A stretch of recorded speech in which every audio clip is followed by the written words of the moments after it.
ঢাকা চট্টগ্রাম মহাসড়কের যাত্রাবাড়ি থেকে কিছুক্ষণ আগের পরিস্থিতি জানিয়েছেন সিনিয়র রিপোর্টার মিরাজ হোসেন গাজী।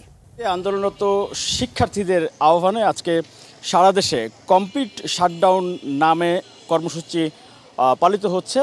মূলত এটি হচ্ছে সকল ধরনের যোগাযোগ বন্ধ সহ সকল কার্যক্রম বন্ধ রাখার জন্য শিক্ষার্থীদের পাশাপাশি তাদের অভিভাবকদের প্রতি আহ্বান জানিয়েছে এই আন্দোলনকারী শিক্ষার্থীরা, এবং বুধবার রাতে তারা এই কর্মসূচিটি ঘোষণা করে।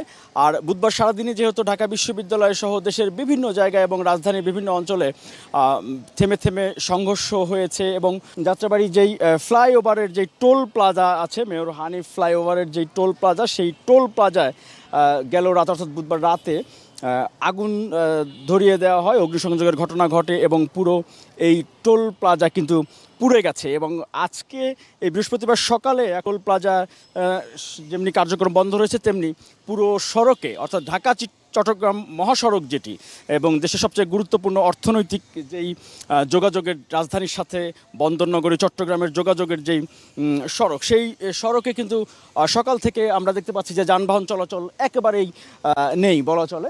এখন পর্যন্ত আসলে কোনো মালবাহী বা পণ্যবাহী বা যাত্রীবাহী কোনো যানবাহন আমরা চলাচল করতে দেখি, এবং পুরো রাস্তায় দেখা যাচ্ছে যে একেবারে ফাঁকা। যে গাড়িগুলো আছে সেগুলো পাশে দাঁড় করানো, আর যারা এই যে সড়কের পাশ দিয়ে অর্থাৎ ঢাকা চট্টগ্রাম মহাসড়ক যেটি, সেই সড়কের যাত্রাবাড়ি এলাকাতে দেখা যাচ্ছে যে রাজধানীতে যারা আসছে, কর্মজীবী মানুষ যারা হয়তো জরুরি কাজে আসছে, তারা কিন্তু হেঁটে বা রিকশায় আসছে। কোনো রকম যন্ত্রচালিত যে যানবাহন সেটি কিন্তু এখন পর্যন্ত এই সকালের দিকে দেখা যায়নি এই সড়কে। বলা চলে বন্দরনগরী চট্টগ্রামের সাথে রাজধানী ঢাকার যোগাযোগ এখন পর্যন্ত সকালে বিচ্ছিন্নই রয়েছে।